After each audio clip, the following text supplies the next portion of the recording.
Hallelujah, hallelujah. യേശുവേ നന്ദി, യേശുവേ നന്ദി, യേശുവേ സ്തോത്രം, യേശുവേ സ്തോത്രം, യേശുവേ ആരാധന, യേശുവേ ആരാധന. പ്രിയപ്പെട്ട സഹോദരങ്ങളെ, നമ്മൾ ചിന്തിക്കാനായിട്ട് പോകുന്നത് ദാനിയേൽ പ്രവാചകന്റെ പുസ്തകം 6-ാം അധ്യായത്തിൻ്റെ 22-ാമത്തെ വചനമാണ്. തൻ്റെ മുമ്പിൽ ഞാൻ കുറ്റമറ്റവനാണെന്ന് കണ്ടതിനാൽ എൻ്റെ ദൈവം ദൂതനെ അയച്ച് സിംഹങ്ങളുടെ വായ അടച്ചു, അവ എന്നെ ഉപദ്രവിച്ചില്ല.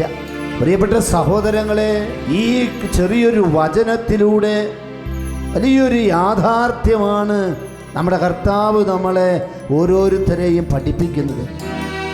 നീ കുറ്റമറ്റവനാകുമ്പോൾ, നീ തിന്മ ചെയ്യാത്തവനാകുമ്പോൾ, നീ തെറ്റ് ചെയ്യാത്ത വ്യക്തിയാകുമ്പോൾ, സഹോദര സഹോദരി, ആരെല്ലാം നീ കുറ്റക്കാരനാണെന്ന് പറഞ്ഞാലും, ആരെല്ലാം നീ തെറ്റുകാരനാണെന്ന് പറഞ്ഞാലും, നിന്നെ കാണുന്നൊരു ദൈവം, നിന്നെ അറിയുന്നൊരു ദൈവം ഉണ്ട് എന്ന് ഈ വചനം നമ്മളെ പഠിപ്പിക്കുക.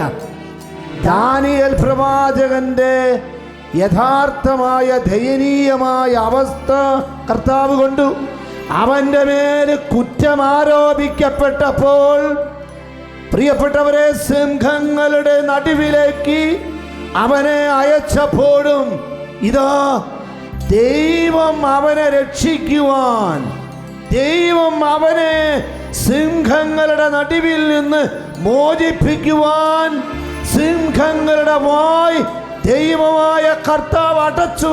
അവനെ പോറല് പോലും ഏൽക്കാത്ത വിധത്തിൽ അതിൽ നിന്ന് കർത്താവ് രക്ഷിക്കുകയാണ് ചെയ്യുന്നത്. എൻ്റെ പ്രിയപ്പെട്ട സഹോദരങ്ങളെ, ആരെല്ലാം നമ്മുടെ മേൽ കുറ്റം ആരോപിച്ചാലും ദൈവത്തിൻ്റെ സന്നിധിയിൽ നമ്മൾ കുറ്റമറ്റവരാണെങ്കിൽ ഇതാ നിനക്ക് വേണ്ടി ഒരു കർത്താവ് നിൽക്കുന്നുണ്ട് എന്ന് സത്യവചനം നമ്മളെ പഠിപ്പിക്കുക. കർത്താവായ യേശുവേ, അങ്ങയുടെ കരുണയാർന്ന കരം ഇപ്പോ കർത്താവേ നിന്റെ മക്കളുടെ മേൽ നീട്ടണമേന്ന് ഞങ്ങൾ പ്രാർത്ഥിക്കുന്നു.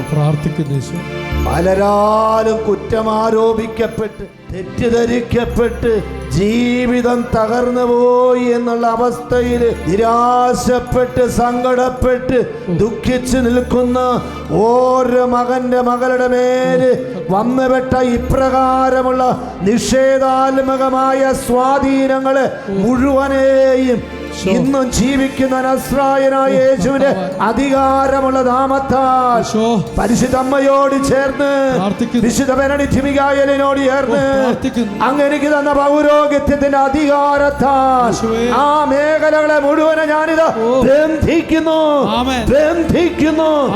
പുരുഷന്റെ ചുവട്ടിലേക്ക് ആട്ടി പായിക്കുന്നു, ഇപ്പോഴും എപ്പോഴും എന്നേക്കും.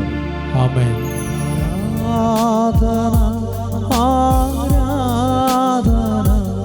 ആരാധന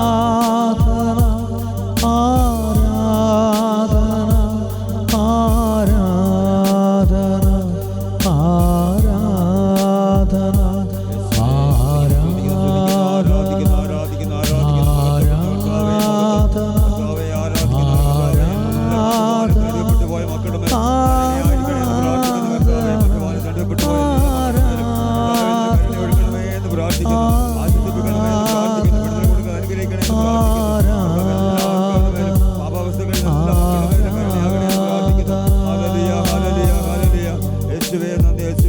യേശുവേ ആരാധന.